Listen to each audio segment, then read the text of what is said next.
welcome to a historic episode of the LOC Report. The LOC Report, it's first ever live stream. It's just popped up on my iPad as we speak. Welcome to another episode, and we're going to have a good one today, because as always, I'm joined by the co-host Chris Leach. How's it going, Yes, Chris? you are. I'm very well, thank you, Nate, very well. I say it is a pleasure to be here from LOC HQ, yes, broadcasting to you into your own homes for the first time. You know, we've been doing this for 3 years now. It's the first time we've tried doing this, so hopefully... Might be a regular occurrence. Well, we'll see how we go. Maybe, that's it. And what we like about this is that it's up. Firstly, it's up to date, and secondly, we can also get some audience input as well. So obviously, if you've got anything to say at any point about obviously what we're spurting out or what we're saying, or if you're completely unrelated to this league somehow and you're watching this somehow, then please do get in touch and see what you think we're saying. Well, any feedback is good feedback. That's what I'm trying to say. So, definitely. We've got the football on. It's Thanksgiving. It's very blurry, mainly because we're doing this. But hey, we can't complain. But let's get right into it, because we've got NFL Live on right now, so we'll give you some very fuzzy updates as they come in. But first of all, as always, we'll get to the league news. Yes, we will. And I think first off, we just have to congratulate Chris for having the idea for this for this live stream. It's very ambitious. It's very ambitious. But we say we thought we had to do it, and say we'll pilot it, and if it works, then as Nate says, we'll do this a little bit more in the future. So that's it. A completely new frontier. Yeah, absolutely. But as always, we start off with our injury news, so we'll get right to it. We have Jeremy Macklin. He suffered that groin injury a few weeks ago. He's still out, still not practicing, so he probably won't come back. CJ Fedorowicz, what a name. Yeah, just like that. He injured his shoulder a bit in last week's game, but he should be good for this Sunday. Okay. Latavius Murray, he's got an ankle injury. He's been banged up pretty much all season, but he'll probably play. Not Latavius, Des Bryant. Oh. He has a back injury, people. But he should be good for Thanksgiving's game. He will be kicking off in about an hour's time. That's it. Marquee, that is. Yeah, absolutely. Brandon LaFell, he's got a knee injury, but I would imagine he's okay for Sunday's game. Julio Jones, he's also got a shoulder injury, but another player that is used to playing through injuries. I've just seen our friend Ollie Gard has a message for a link. So if someone watching right now could be so kind to send a link to Ollie, as we're kind of busy right here. So we'll carry on, and Ollie, join us when you can. Absolutely. Cash for Gold, meanwhile, speaking of Ollie, Jeremy Langford, he missed practice this week. He's had illness, but he should be good this Sunday. Okay. Jimmy Graham, the eternally injured tight end. Indeed. He'll be good for Sunday, don't worry. Meanwhile, Chris Hogan with a back injury and another with a neck injury. Pretty weird injuries there. He'll be good to go. They'll be good to go, I think, come Sunday. Moving on to Forge Flyers now. Now, DeMarco Murray, who's been a great player for you this season. 100%. Yeah, he's got a bit of a toe injury. He does. I think he's probably just having a rest day. He's been carrying. I think he might be back today, so should be good to go. Yep. Mike Gillisley. Yeah. He has a hamstring injury. He does. Cropped up in practice. If McCoy was to miss the game, it was looking like a very good pickup. Yeah. However, now Gillisley looks as questionable. That sucks, Mike. Why are you doing that? Yeah, why are you doing that? But even more worrying for Tom's Tyrants, Andrew Luck is out with a concussion. This is true. He plays tonight. That's it. And do tell us, who's replacing him? On Tom Tyrants' bench or in real life? In real life. I don't know what's worse to me. Scott Tolzien. Yeah, oh wow. Blast from the past. Scott Tolzien. Message in if you know who Scott Tolzien is. Absolutely. Nobody does. Meanwhile, it is kind of funny. Who is the bench option for Tom Tyrants right now? Is Jay Cutler. Jay Cutler, ladies and gentlemen. Jay Cutler. Right. Lamar Miller has a ribs injury. I think ribs chest injury. That's not so clever. But he'll be okay. I think Landry's got a shoulder injury. He should be good. Jackson has a shoulder injury. He plays tonight as well, but I imagine he'll play. And as I just said, Cutler. Been a few odd reports about him. He's got a shoulder labrum tear supposedly, which if you're a quarterback, it's a pretty hard thing to deal with. Yeah. Reports said he was already put on IR, but John Fox said there's no update on his status right now, so who knows? Yeah, who knows? I think it's safe to say that we won't be seeing a lot of Jay for a while, but we didn't see a lot of him to start with, so you know. We did not.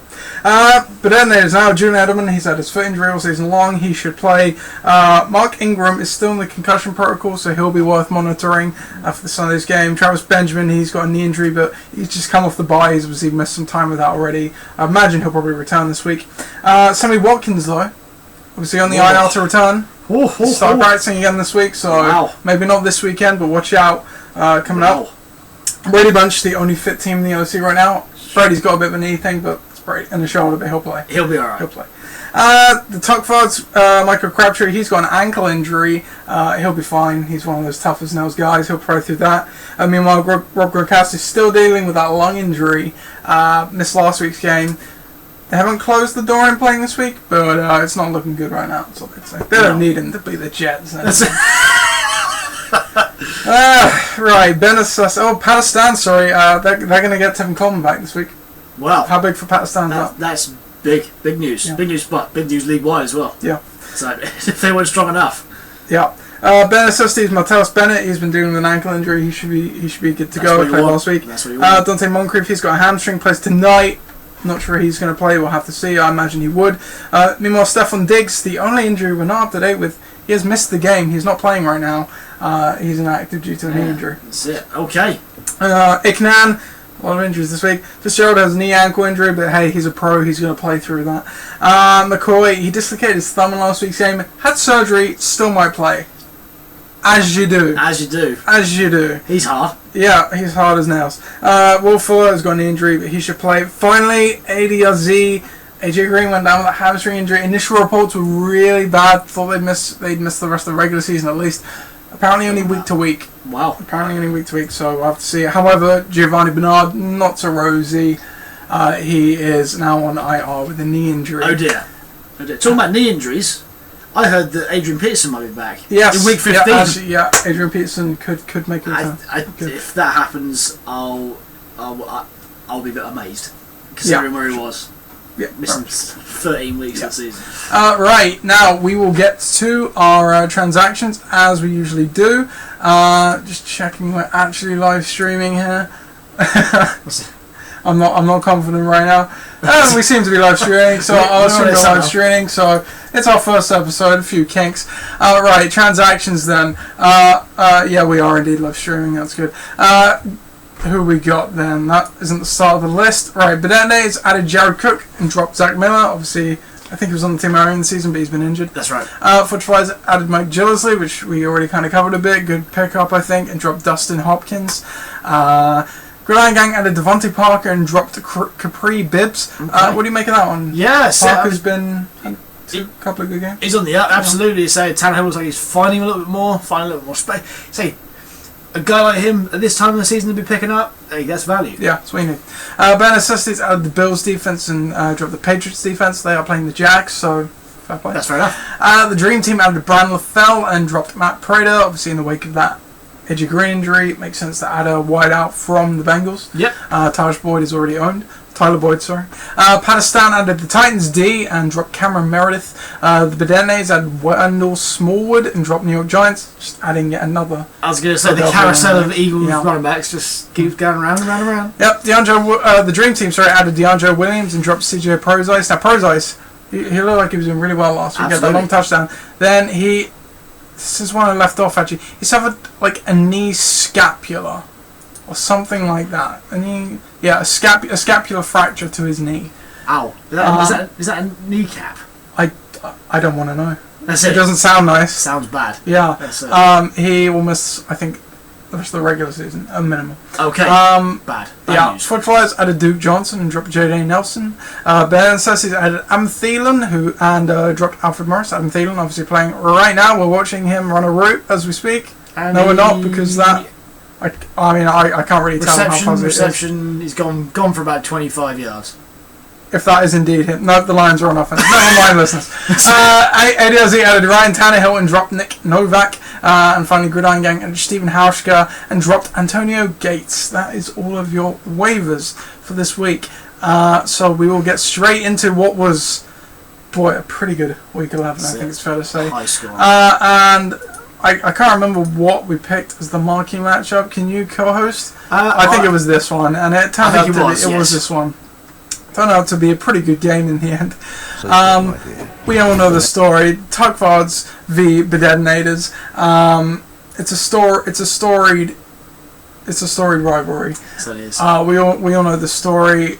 You know, Tugvards absolutely own this matchup, but Bedetonators really won, the only one that mattered. Yeah. Entering this one, in fact, the Bedetonators were mere 2-8 against the Tugvards all time, and let me tell you, it didn't get any better. It did not. Because it's now 2-9. Tugvards took it 107-93, and I think it was a comeback game. While Chris gives your analysis, I'll confirm that. Oh wow! And you know, this is a classic Tugvards performance, may I add.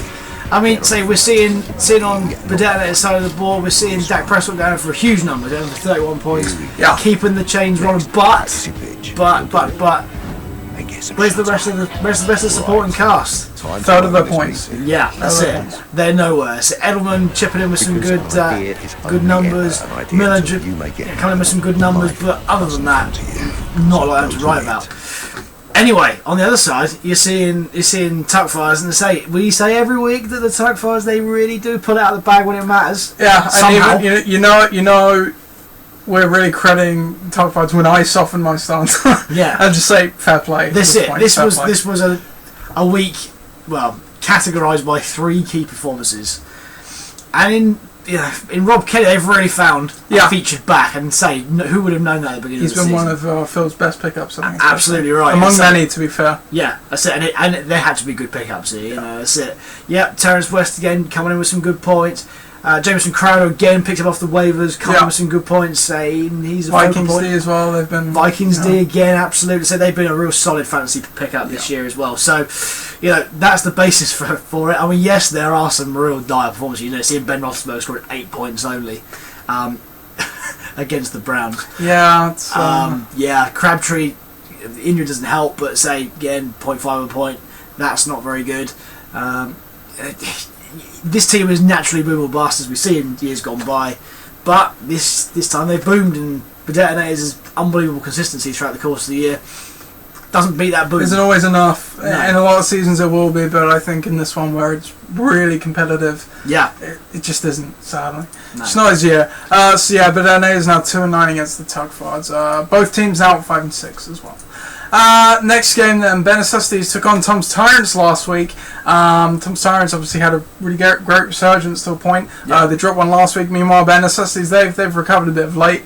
Lost the week previous, but they picked up a win here, keeping the division close, 95-83. Tell me about this game. Absolutely, yeah. So Benecessities, they haven't found their groove as such, but I think that they found where they need to be, which is good. Yeah. They're not back to that, guns blazing. Those are at the start of the season. Absolutely, the early 3 weeks which we saw. No, absolutely not. But they're getting back. The signs of recovery are there, and as we see with the Tugvards, it's categorised with a few key performances. We're seeing that with Eli turning up against the Bears, which helps. It helps to have a good QB. But like Le'Veon, for example, Le'Veon scoring 26 points for a running back.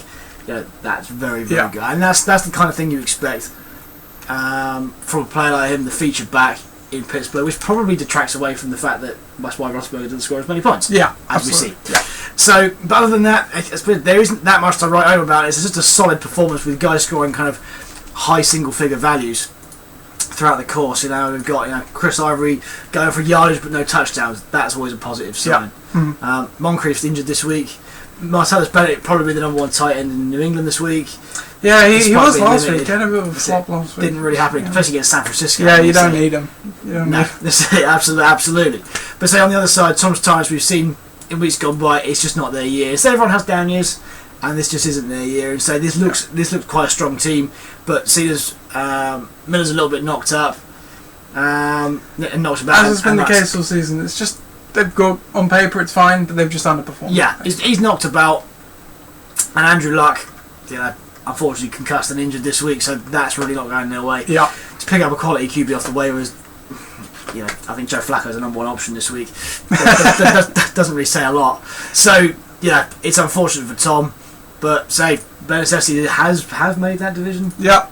Yeah, very competitive again. Yeah, and Benessesi is tied the series 4-4 against Tom Sarrington time. Now our next one turned out to be a real good game. Wow. Cash for Gold v the Brady Bunch. Now, Cash for Gold had a really dark period, but they've actually had some really nice scores the past few weeks. Yeah. Meanwhile, the Brady Bunch, that is Brady or West, we say that every week, and they've got a certain floor now. They work very well done. They've got a certain floor, and they can certainly post points. However, Brady Bunch had a good week, 96 points, but was nowhere near enough with just a great, I think, career performance from Coach Gardner, 139 to 96. Absolutely right, and say this is the week as we've all had them in the past, where everything seems to go right across the board. Aaron Rodgers scoring 30 plus points, the QB, that's great.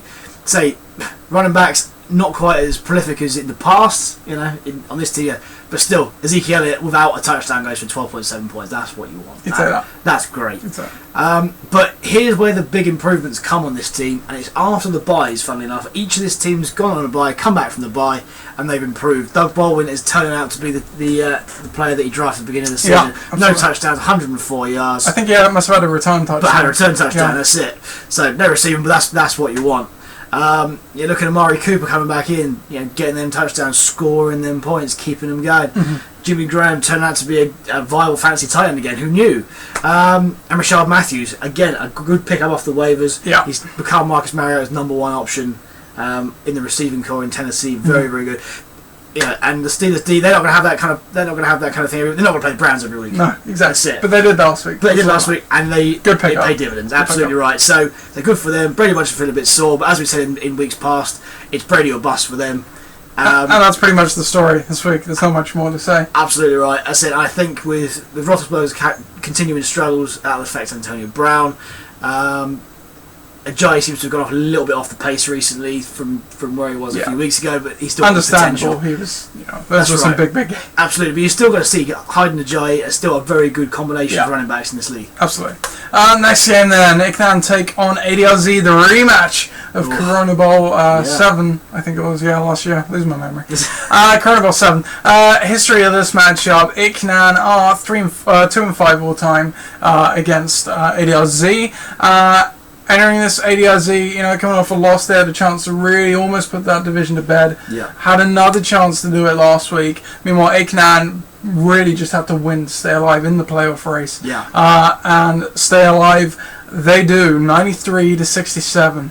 Absolutely right, and say I'm pretty sure that Ben would say that this was the result from last year, but hey, it's not to be. So anyway. It's a solid but unspectacular performance from Icknan. A lot of other teams would have beaten this team this week, and there are still some flaws in the team that you can suss out. Matt Stafford, no touchdowns. He's got Russell Wilson though. He does have Russell Wilson on the bench. No, that's true, but you got to know when to play him. I guess Stafford versus the Jags. That's I can't follow him for that. No, but I say Russell Wilson is undoubtedly a Super Bowl winning quarterback, and is he the kind of player to drop recently with his form? Possibly not, but he still got the win. Running back wise, again, LeGarrette Blount appears to be a very good option there. Still going good. In a game where the Patriots are going to win comfortably, LeGarrette Blount's going to 100%. He's not scored any touchdowns either. He's still scored 12 points, so that's the kind of thing you want to do. He's still going to be involved, which is good, despite the fact that there's guys vying for his position coming back in to the team. Yeah. On the other side, ARZ. They're not helped by two injuries. Let's just point out AJ Green went down pretty early in the game. I think didn't score a point. Yeah. Giovanni Bernard, he got 6.1. Not sure when he went down, but it just doesn't help. It's not clever. And yes, Bortles, we know that Bortles quarterback into the lead last year, but he's had his struggles. The garbage time king. Yeah. Could not weave his magic. He couldn't. Or weave his trash this week. Couldn't take out the trash. No, that's it. Absolutely right. And he's had his struggles. That doesn't help, but it's not that the quarterback isn't the problem here. Theoretic.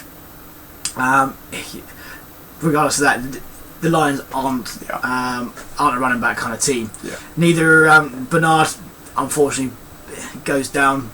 Really, the only other main star. They had a lot of buys. Absolutely, AJ Green, who's there, probably their star in that team, goes down as well. You have to feel sorry for Nigel, but he has come off a winning year. Yeah. So everyone wins, everyone loses. Yeah, and compared to how he looked earlier on in the season as well, I think he completely take 6 and 5. 100%, absolutely right. Right, and next game then was a bit of a barnstormer as well. The Dream Team took on Forge Flyers. History of this matchup: the Dream Team they were 3-3 against Forge Flyers entering this one. It's a pretty hotly contested matchup. Dream Team kind of shook the monkey off their back recently. They obviously had lots of bad luck. I threw out a stat in the power rankings last week that this team would have won the most games if they were playing everyone every week. Yeah. They've won the most games out of anyone. Yet they've lost a lot of games. Meanwhile, on the other side of the ball, those early season injuries really sapped your team. But the last few weeks, the Tennessee Titans, I think it's fair to say, as well as a few other players, have really helped your side pick up, and it's had some great weeks. However, last week still a good week, wasn't enough. 116-101 Dream Team. Absolutely right, and that's it's not tough to take necessarily because the Dream Team did have a very, very good week indeed, and it's maybe some of the guys who, as we said in weeks gone by, who haven't performed in those weeks have turned up. I like some of the spot starts here. I like James Starks, I like their pickup. I like Prezise, that's a good pickup. Shady's not there anymore because he looked excellent, to be quite honest with you. Des coming to the fore again, playing against what was a fairly tough Bolt D coming into the fixture.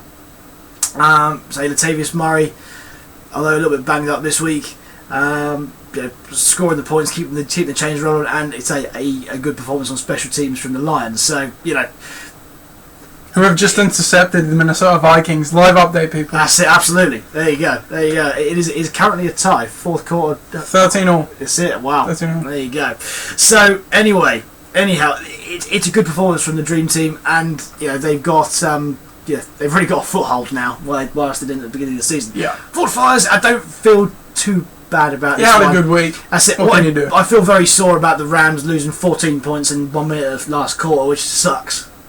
I wouldn't have made the difference, but No, that's it, absolutely right. But let's say losing 10 points in a minute, that's hard. Yeah. But no, it wouldn't have made a great deal of difference. Still some standout performances. The Titans, you're right, are going well. Receiving core I'm quite happy with. It's better than finishing bottom of the league. Sure is. Which, I hate to say it, you still could. With how close the league is. 5 and 6 is not enough. It's not happening this year. Final game of last week then, Gridiron Gang took on Pakistan. As we all know, Pakistan, they've just had an amazing season so far. Entering this one, they were riding an 8-game win streak. Absolutely phenomenal with how competitive the OC is. That's really a testament to how good Pakistan have been. Yeah. Meanwhile, on the other side of the ball, Gridiron Gang started out 4-1, lost 5 on the trot since then, despite being among the highest scoring teams still. But we all know Gridiron Gang's history. They have a tendency to just come alive near the end of the season, cardiac kids, and they also have a proponent for beating the best team in every season. That's true. And this week was no different. They're now 2-0 all time against Pakistan, I think. Yep, they took it 122-82. That's it. And we say, if you're a regular listener of the podcast, it is your Holy Trinity at the bottom that makes you difference. And believe it or not, who would have known that the Holy Trinity of Kirk Cousins, Doug Martin, and David Johnson would be its lead Gridiron Gang forward? But it was. Yeah. It was. Captain Kirk. Absolutely, Captain Kirk is the man. That's it. And when you combine that for 70 points, 3 players for 70 points near enough, hey, that is good value for that. So, you're always on to a good week if that's happening. And other than that, there was a lot of other guys in there just scoring points, keeping it ticking over. As we said, high single figures. That's what you want. On the other side, Pakistan. We've seen them weeks gone by. They had a great run. Yeah. But it had to end somewhere. They had the buys of the key players this week. They had to come eventually. Absolutely. Phillip Rivers, Tevin Coleman, Melvin Gordon, all out on a buy. Yeah, precisely. And it's difficult to replace some of those volumes that they get. And it's very difficult also as I'm looking at guys who may have made the difference. The Eagles D won't have that kind of week. They've been very good fantasy wise this year. Golden Tate, was trusted for a 2-week spell, but it's very difficult to trust any Lions. Yeah, it is. Yeah. Yeah, so it's a down week. These things happen. Move on. They probably bounce back. Wouldn't surprise us. They're 8-3. They've got some losses in the tank. Yeah, absolutely. And that is all your games from last week. So looking at the milestones now, what do we got over here? Tom achieved his 50th career loss last week. Let's give a round of applause to Tom. Well done, Tom. What else cracked down last week? Coach Wells lost his 40th all-time game. Well done, Coach Wells. What else is there? Anything else of interest? Coach Nunn lost his 30th all-time game. Well done.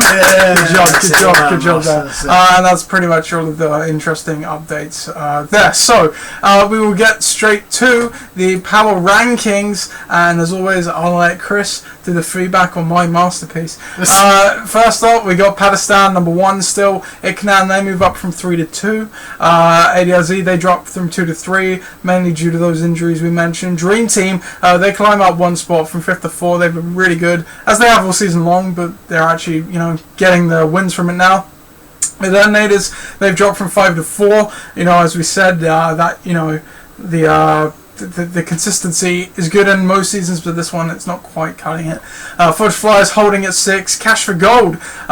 The rest of these were all tied 7 last week, so a bit of a cop-out, but really it was really close, and still is, but I didn't want to do it 2 weeks in a row. They're 7th now, their highest position in the power rankings, coming off of their best week of the season after some really good weeks. Gridiron Gang, they're 8th. Brady Bunch, they're 9. Ben Necessity's 10. Tom Sarrent's 11. Tuckford's 12. And I said in the power rankings, it was really hard to do any of these because there is not a lot between anything past Team 5 really on this list at the moment, I think. Yeah, what do you make? You're right, and I say we stress every single week that the league is probably the most competitive now as it's what it's ever been. Yeah. And that's testament to everyone who's in it. Everyone puts effort into it, and I think there's never been a greater knowledge pool in the league, so that's great. In terms of the power rankings, I think that there's not a lot between teams, as Nate said. I think Pakistan, you can't put it past them simply because they probably have the best 3 running backs in the league right now. Yeah. Adding Tevin Coleman into that mix as well, yeah. That's quite potent. Plus the receivers, and I think that they really are the team to beat this season. The record speaks for itself. But looking down the list, and I think that I think there are some teams that are a little bit too high. ADRZ, for example, right now, 3rd in the power rankings. I don't think that we're going to see. Yeah, I could see them dropping. It's just the benefit of the doubt. They're not going to fire quite as much, I don't think, as time goes on. I think we're going to see teams like we saw Cash for Gold going for 140 points next week. If that cools off just a little bit, we're talking 100 points every week, and that's quite high. So I think my riser this week is Cash for Gold, and the faller is absolutely ADRZ. Yeah. Towards the bottom, as we see every week, Tuck Fuzz and Tom's Tyrants. I said that some weeks ago that Tuck Fuzz was one of the worst teams I've ever seen, but I don't think that's true now. I think Tom's Tyrants are probably scraping it. For being the league's weakest team right now. Don't get me wrong, that could change if things go their way, but this late in the season where people have started to find out kind of where they are on the waivers, where players are, those underrated guys, I think it's just a little bit too late for Tom right now. So it's a shame. Which is odd because this is usually their prime time. 100%. So yeah, I think that's one to look out for. But for sure, it's a close one in there. It is, certainly is. And just a quick update for you. Spoiler alert. Cover your ears if you don't want to hear this. The Detroit Lions have just beaten the Minnesota Vikings with a last-minute field goal, 16-13. Matt Prater going big. Matt Prater. We'll see who has him in a bit. He's the man. But before we do that, we'll just take a quick look at the standings right now. ADRZ, they're 6-5, still leading that division. However, it's a lot closer than it could have been. They've dropped 2 in a row. The 3 teams behind them are now all 5-6. And Portsmouth division, it's much the same story, except the leader of that, Pakistan, is 8-3. Not yet locked it up, but pretty safe bet to have won it. Yeah. Meanwhile, Akenan Badenes and Tom Sarrent's all 5-6. Interesting note, we've only ever once had a season where a team hasn't got double-digit wins. Now, Pakistan obviously has to win 2 of their last 3 to do that, so... That's big. I mean, when we say that this league is one of the closest we've ever seen, it really is. It really is. I think 2010 was the only other year, and we had a 9-win team there. Yeah. Meanwhile, in Winchester Division, again, just a tale of cost division. Dream Team leader up 6-5 right now on points alone. Ben SSD is also 6-5. Meanwhile, Cash for Gold and Tightquads both 5-6. Everyone apart from Pat is 6-5 or 5-6. Wow. So not only is it a race for the divisions, 2 of the divisions, it's still a race for that wild card, literally between everyone. I think this is the longest I've gone without ever having to stick a fork in someone. No, it's absolutely. It's good. It's good. This Commissioner's done his job. This is what we want. That's what we want. That's it. Absolutely. It's like the NFL. It is like the parity, NFL. Unless you're the Browns. There are no Browns. Right, so, and with that in mind, it's going to be exceedingly hard to pick a marquee matchup this week. Oh, wow. But we're going to take a stab at it. What do you think the marquee matchup is? I think it might be this game. That's it. I think it's going to be this one. It could be. Both these, they're both... It's in the divisional thing. Yeah. Yeah, okay. I think we'll go with this one. There is a lot of... all of these games, really, apart from maybe one, are contenders for marquee matchup. We'll go for this one because the Dream Team and the Ben Necessities are both 6-5, both leading division. Barring a tie, one of these will have one winner over the other. Both these teams have been better recently. Dream Team on a 3-game win streak. Ben Necessities on a 1-game win streak, but they've been a lot better recently. Yeah. Projections currently have this one 99-77 in favour of Ben Necessities. The history of this matchup, Ben Necessities are 6-5 all the time against the Dream Team, so it's a close one. Yeah. What do you make of this game? Well, and this is one of the first times we can say that one team's actually got a player that's played. Adam Stevens' guy says that for Ben Necessities, everything that's played, he's got 5.3 points. So that's what's got to be. I think the Dream Team, as we saw last week, they've got shoots of recovery here. I don't like the fact that they've got 3 key players who are a little bit injured. Murray, Des Bryant, and Julio are all a little bit, banged up. But I still think that the quality's there. On the other side, Ben Necessities has got some good matchups. I must admit, we're looking at a lot of home players too. Yeah, and that's it. We like home players here on the LOC Report, absolutely. But you have to say that Eli at Cleveland is a good matchup for him. Le'Veon against Indianapolis is a very good matchup for him. We saw DeMarco Murray go for big numbers, get twice against them in a 4-week period. DeAndre Hopkins against the depleted Chargers secondary. I like that, despite the fact that Oswald and him maybe haven't got. They're playing Pee-wee footballers at this point, aren't they, San Diego? That's absolutely Pee-wee footballers. So if it's not going to happen this week for the Texans, it's not going to happen at all. And Zach Ertz playing in Green Bay has all the makings of a bit of a shootout. Plus, the best matchup of the week is on D, which is the Bills D against the Jags at home in Buffalo. Hey, that's good. So I think that although Dream Team might have better players, the best have the better matchups. Who are you going with? You can't beat quality, I'm aware, and I think the Dream Team. I haven't played them last week. They're difficult to beat. They are tough team. They're difficult to beat, but I think I'm going to go for Ben Necessities simply because you can't beat matchups. You can't, and the Dream Team had good matchups last week and exploited them. I think the same's going to happen this week. Sure. Yep, that's fair. I'm actually going to go with the Dream Team, I think. Like you said, they've got the quality, I think. They've got some really good star performers there.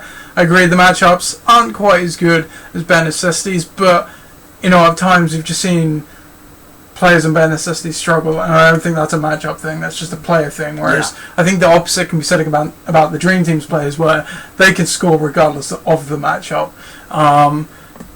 And I always say go with the form, go with the consistency, and that's the Dream Team for me, so I'm going to go with them. Yeah. Next game then, Tuckfards take on Cash for Gold. Both of these teams are 5-6, so at this point, if you're 5-6, you really can ill afford to lose a game. Absolutely. Because we're going to have at least one team next week that's going to be 7-5. Yeah. And then there's going to be obviously a whole host of others that move to 6-6. So, and with only 2 games left after that, you really can't afford to drop one at this point. But entering this one, for the season, at times, these two have both looked like the worst teams, I think it's fair to say. Yeah. But at the same time, these two both have come up with outstanding performances. Absolutely. Coach Gardner having a tremendous rookie season, I think it's fair to say. Yeah, Record doesn't necessarily reflect that, but they have had a great season. Meanwhile, Tuckfards, I think it's fair to say the worst roster they've ever had, which is actually saying quite a lot. Yes, absolutely.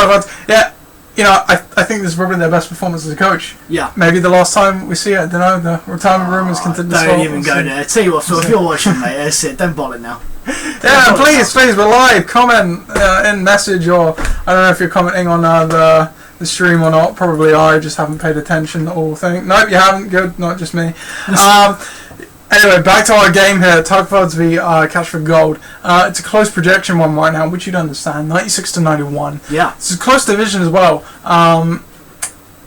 The history of this one is, I believe these two have played before. Cash for Gold got the first one between these two. Okay. What do you think is going to happen this time now? I think that it's going to be very similar again. Although I'm looking at both sides of the board. And matchups are there. They are. I think Aaron Rodgers is in irresistible form right now. So again, he's come back to that matchup-proof QB that he wasn't earlier on in the season. There's still a big question mark over Langford, whether or not he'll play or not. But other than that, you've got to think that Cash for Gold right now have got some players who are hitting top form or peaking.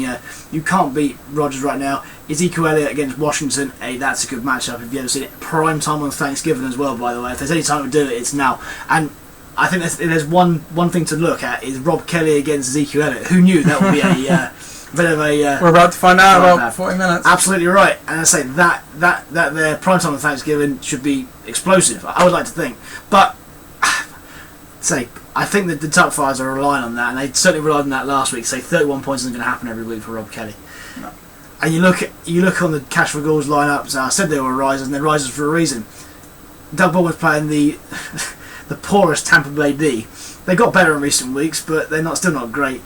Amari Cooper playing Carolina in Oakland. Carolina again, poorest secondary. Haven't been great recently.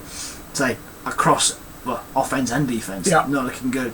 Jimmy Graham, same thing applies to him. Rashard Matthews is in good form. The Steelers again playing, coming off a great week on their D. Playing Scott Tolzien this week. Precisely. So good matchup there.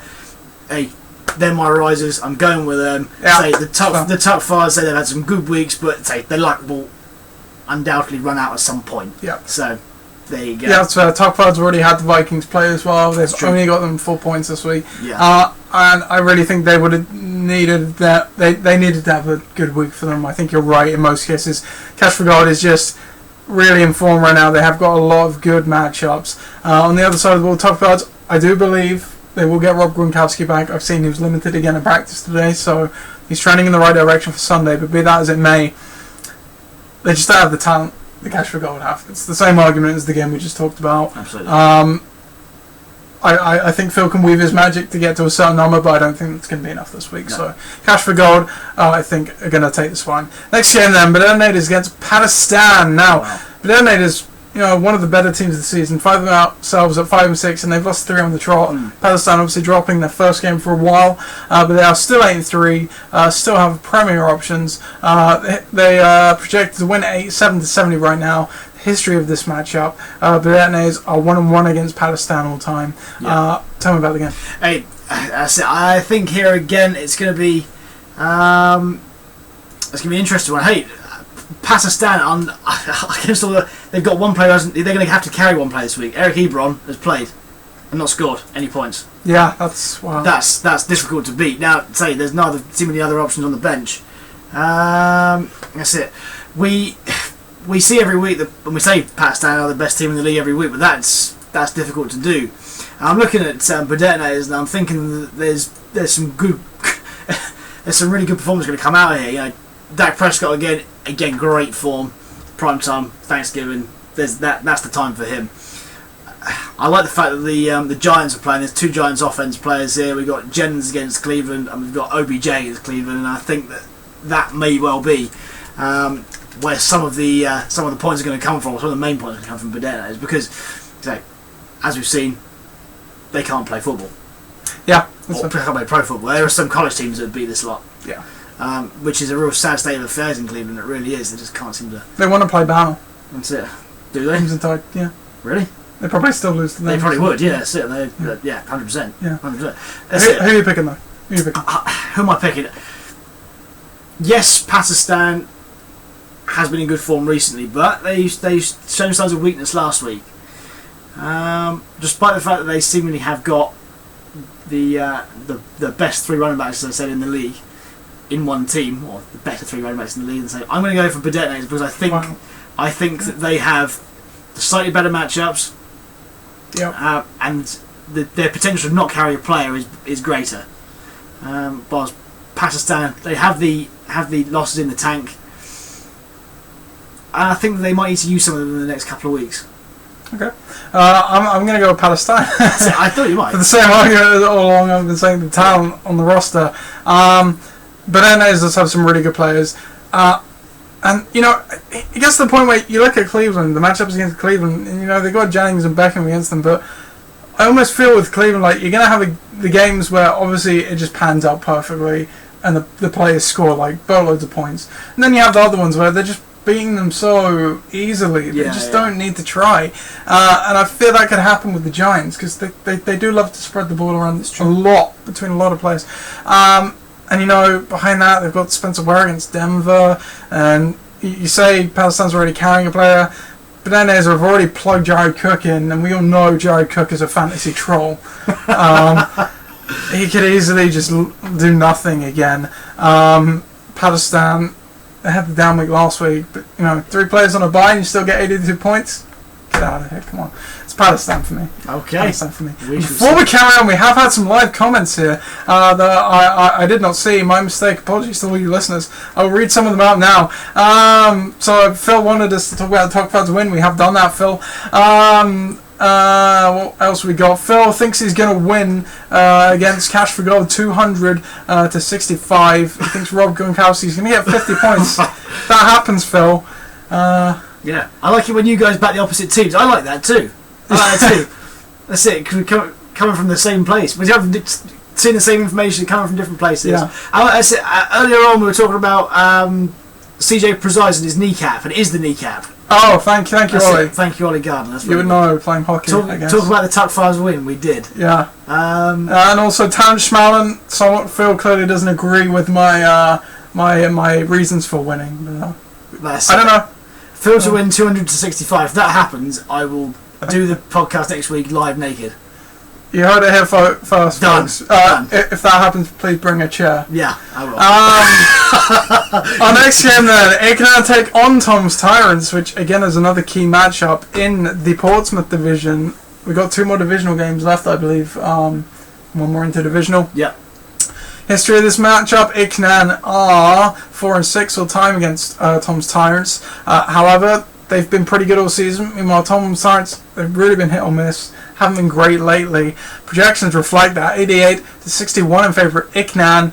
What do you make of this game? QB's already played, but it doesn't matter. Because Tom Tyrants are banged up. Well, don't currently have a backup quarterback on the roster. No. That's not named Jay Cutler. And Andrew Luck plays tonight, so... Yeah. Yeah. Tom, mate, I'm struggling to see some positives here. We've got anyone who's a key player seems to be a little bit injured, which isn't great. Some guys are misfiring. Crowell doesn't appear to be the same kind of bursting running back that we saw earlier in the year. Understandable on a Cleveland team that's going to be losing most of the time. Yeah. What to say? Ickenham are second in the power rankings for a reason. Yeah. The wins don't reflect that, but they've been really good. No, so they've got 3 solid running backs we've seen. If Shady comes back this week, then he's obviously going to be adding to that. I would presume that if he's not fit, then we're going to see... Who do you reckon's coming in there? Will Fuller. I think Fuller. He's coming in, so again, some quality from the bench. I'm surprised that he didn't play Russell Wilson against Tampa this week. I'm very surprised by that. But hey, Stafford got 18. It's not a killer. It's not a killer. It's still some good points there. Yeah, I really think that Ickenham have what it takes here, and the projections back me up on that. Tom Tyrant's having a down year. I think this is a good time to play him. So. Yeah. Ickenham for me. Yeah, and I'm not even going to argue with it. I'm just going to say Ickenham as well. I completely agree. We've had another comment on the chat. Viv with the div, as your YouTube account is named. Interesting. He likes it when we don't back Phil. which is I'm sure he's not the only one. Once every 2 weeks, when Phil wins, we don't back him the next week, and then when he doesn't win, we back him the next week. So there you go. It's a vicious circle. Our next game then, the Brady Bunch take up 4 Flyers. Yeah, another key divisional matchup here, which is understandable. Both teams 5 and 6. The loser of this has 0 chance to win the division, I think it's fair to say. And, again, they'd be very hard-pressed to eke out a wildcard spot as well, being the Max having 7-7. Yeah. Be that as it may, history of this matchup, Forge Flyers are 2-1 against the Brady Bunch all time, so only a few innings between you two. Yeah. The projections currently have this one going to Ross 92 to 84. What do you make of the game? I really think that it's going to be, you're right, a close one again. And it's kind of a mixture of two, because you see here, Brady Bunch are very, very run heavy. You see in Hyder Jai and Jeremy Hill all in the same team. I think there's some good potential there, especially for a Jai against San Francisco, who really have been bad on D this year. But across the rest of the board, I don't really see it. I see Antonio Brown and Ben Roethlisberger have had their problems, as we saw last week. I think that they go more towards the run, especially they'll do that in Indy as well. You'd like to think that they would be up a little bit, considering that new QB, maybe the offense isn't really working quite as well for Indy, so they'll be on the field, so there's going to be potential there. But yeah, I think Le'Veon's on for a good week again.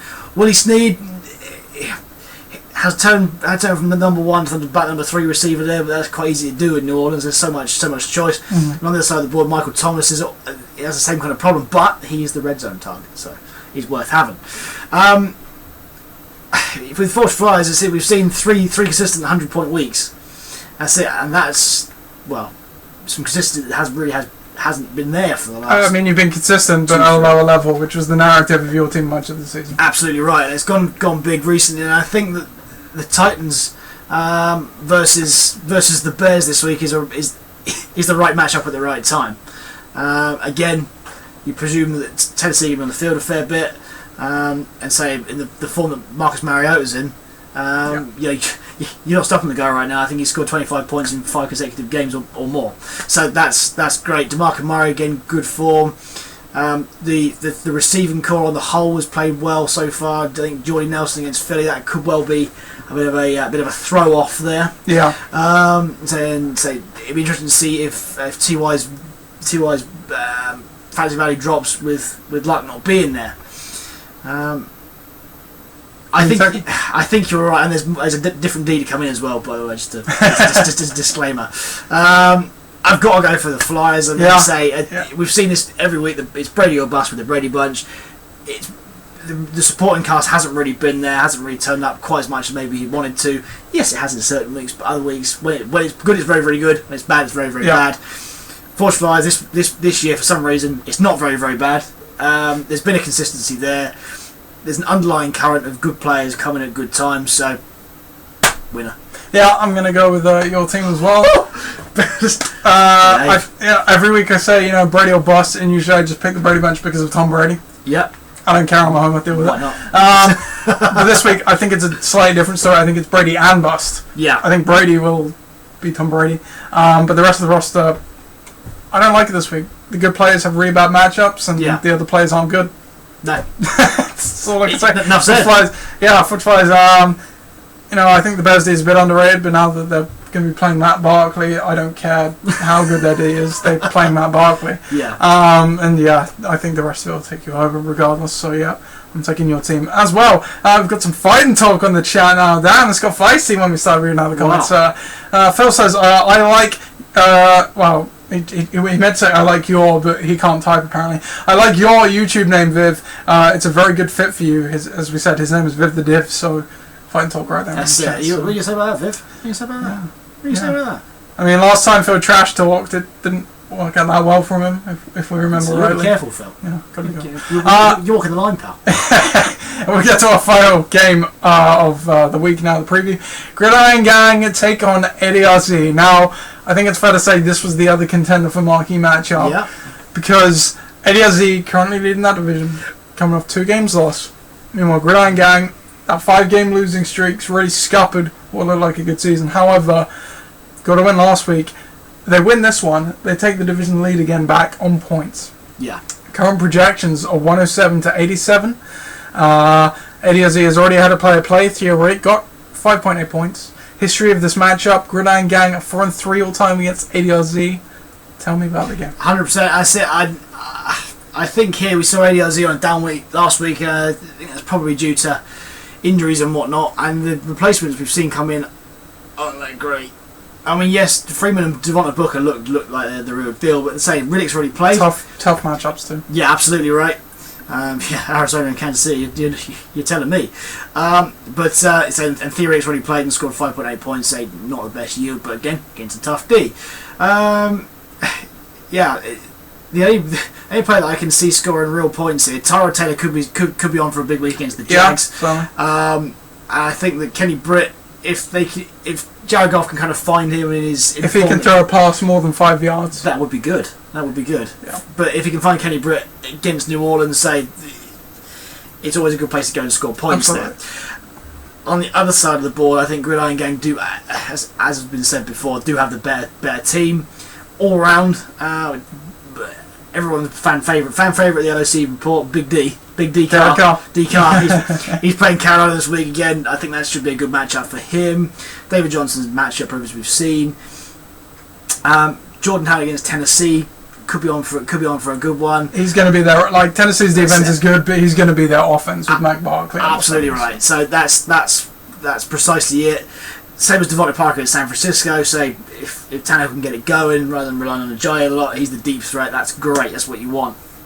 I don't like Doug Martin against Seattle. No, don't like that. That's it. But I do like the Dolphins against San Francisco. I do like that. I do like CJ against San Diego as well. He could be on for a good one, especially with If as we said with Hopkins earlier on, if this isn't the week for him to do it, this is it. Who are you taking? I think Gridiron Gang. I think ADLZ. We've seen some performances from them this season that have been surprising, but I don't think this one's going to be. I think Gridiron Gang going to keep going as they are and take another win. Sure. I'm going to go with Gridiron Gang as well. My team. I definitely think ADLZ can rebound from a bad last week. I think they've got the players, but I completely agree with you. You said basically, the bad matchups, that they're missing a few key guys right now. Meanwhile, my team, I think sans a couple of the weeks, the recent weeks in that 5-game loss streak. Yeah, it's been one of the most consistent teams in the league. I feel it's getting back to that stage again. So, with that being in mind, I'm just going to go with my team. There you go. That's it. And that is the preface. While we're here, we have another comment from our friend Ben. Who's just tuned into the show. Welcome, Ben. Ben Sherwood's in. He says, go back in time just to hear the comments, and he agrees with us. Thank you. He agrees with us. So we know what we're talking about. He agrees. He's great. Humble as always. Also didn't realise that Matt Stafford was playing tonight, which is why Wilson wasn't playing. Every great LOC coach does that. That'll be okay. He probably won't come back and bite you in the ass. Before we go, then we'll just take a quick look at the milestones that could happen this week. Any notable ones? Yep. If Tom wins his game, he can get a 60th regular season win. What else is cracking down here? If Ross loses, he'll get his 30th regular season loss. Wow. Always fun. Just what you want. What else is happening?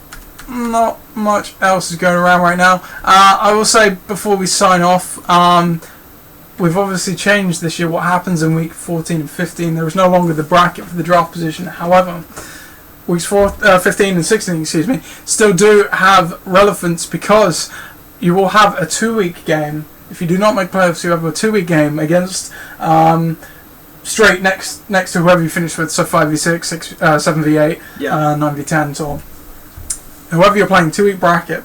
And before the game, you have to agree either something you'll do or get or whatever for the other player, or like a punishment for you if you lose. You have to agree between you just to spice it up a bit. If you make the playoffs but go out in the first round, it's just a 1-week matchup. And that week 16 one, same thing applies. So start thinking about what you want to get your opponent to do, maybe, or what punishment you want to make them do whatever. The choice is yours. If you've got any suggestions for... comment them right now before we sign off. That's it, and we'll say the best ones. Yeah, competition. Everyone say one right now and we'll read them out. Anyways, watching us, absolutely. If you don't have them right now, then by all means message them into us and we'll read them out next week and we'll see what the best ones are. So, as I said, we've reached the end of the show.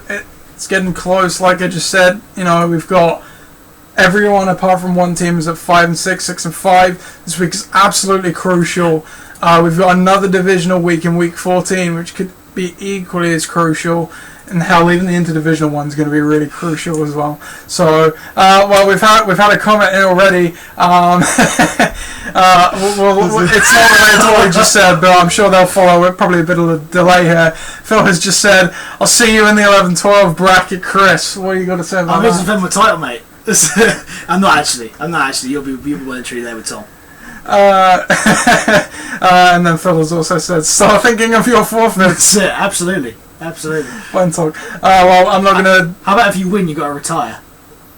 No, he might do that anyway. It's not a punishment. So, no, if he wins, he has to stay in the league forever. I said league forever. That is a punishment. Yeah, that's it. That's Chris. How's that, Phil? Is that you? Is that all right? Right. I'm not going to beat a dead horse. I haven't had any comments, so we'll wrap up the show. I'll let Chris wrap up the show. If we get any good one, I'll interrupt him. In the meantime, take us out, Chris. This has been our first live performance, and it's been a good one. So this is what we do every week. So you've seen what happens. So if you like what you see, then let us know and say if this is the way you want. Yeah, we can do it again. Want to go about it, we are more than happy to do this. So until next week, live or not, it's goodbye from me. And goodbye from me. Sayonara. Good luck this weekend.